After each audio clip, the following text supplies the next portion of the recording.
موضوع کو مکمل کرنے کے لیے میرا یہ جی چاہتا ہے میں گنتی کی اختصار کے ساتھ 10 خوشیاں آپ کے سامنے رکھوں کہ مومن کو یہ 10 خوشیاں اس کا اظہار بھی کرنا چاہیے، لیکن کیسے کرنا چاہیے؟ اللہ کا شکر اور خوشی کا اظہار، اس کو بیان کرنا، لیکن اس میں نہ شکری نہ ہو اور تکبر نہ ہو اور اس میں اچھلنا کودنا نہ ہو، اللہ کی نافرمانی نہ ہو۔ سب سے پہلی خوشی، مومن کو جو خوشی ملتی ہے، انسان کو معنوی امور پہ خوش ہونا چاہیے۔ معنوی امور سے مراد کیا ہے؟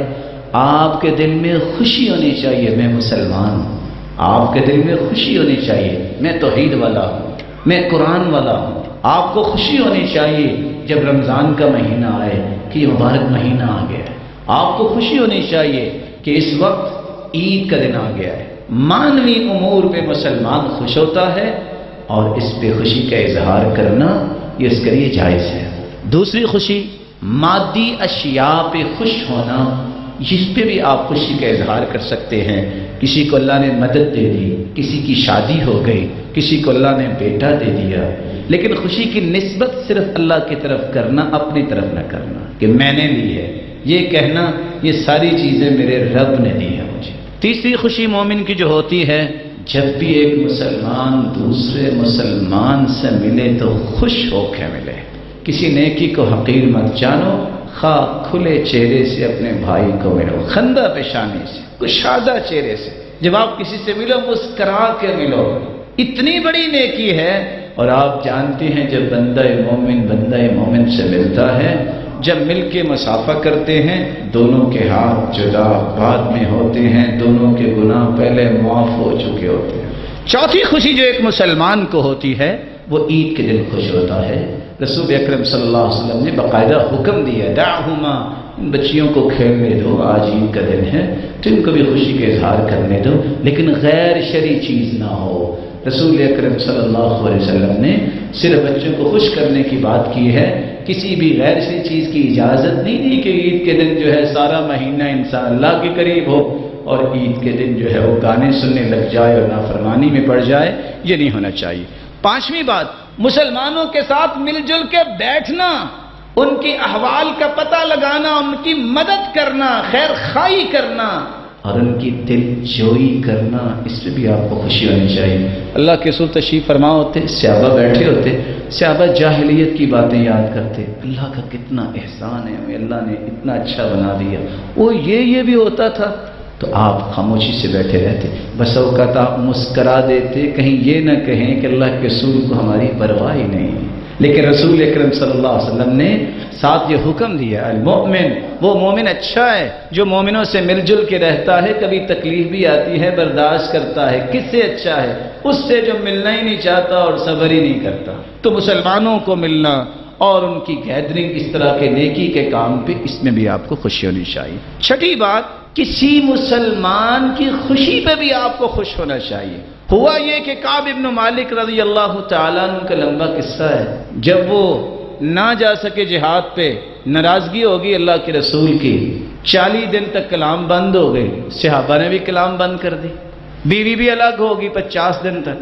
آج کل کے دور کے حساب سے سمجھیے، جس کے ساتھ نبی کلام نہ کریں، صحابہ کلام نہ کریں، بیوی الگ ہو جائے، بچا کیا ہے؟ شاہ غسان کی طرف سے پیغام آیا، سنا ہے کہ بڑی سختیاں ہو گئی، آپ ہمارے پاس آ جاؤ، ہم تمہیں گورنر بنا دیتے ہیں۔ سب سے پہلے وہ خط جا کے جلایا اور رونے لگ گیا، میرے مالک مجھ سے گناہ غلطی ہوئی ہے، اب تو میرے ایمان کے سوداگر بھی آ گئے، اللہ میرے ایمان کو ضائع نہ کر۔ سجدے میں پڑ گئے چھت پہ، ادھر اللہ تعالیٰ کی رحمت کا نزول ہوا، وحی آ گئی کہ اللہ تعالیٰ نے معاف کر دیا ہے۔ اللہ کے رسول نے فرمایا رات نہ خبر دینا، پریشانی ہوگی اچانک۔ صحابی کو اب خوشی کیا کہ میں پہلے یہ خبر دوں۔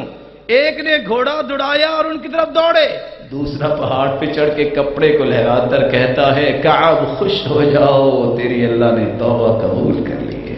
تو مومنوں کی خوشی پہ مومن کو خوش ہونا چاہیے۔ تو کعب بن مالک نے کہا تھا اللہ تو نے میری توبہ قبول کر لی ہے، میں کیا کروں گا، جتنا میرے پاس مال ہے آج میں تیری راہ میں خرچ کرتا ہوں۔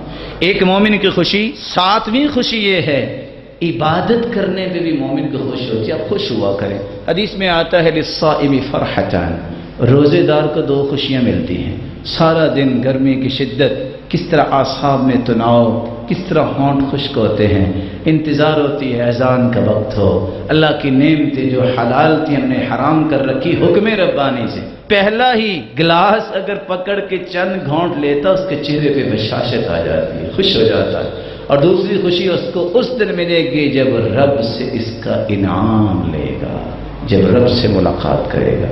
تو ہر عبادت پہ خوشی ہونی چاہیے۔ آٹھویں خوشی، کسی کی ہدایت پر، کسی کے اسلام پر آپ کو خوش ہونا چاہیے۔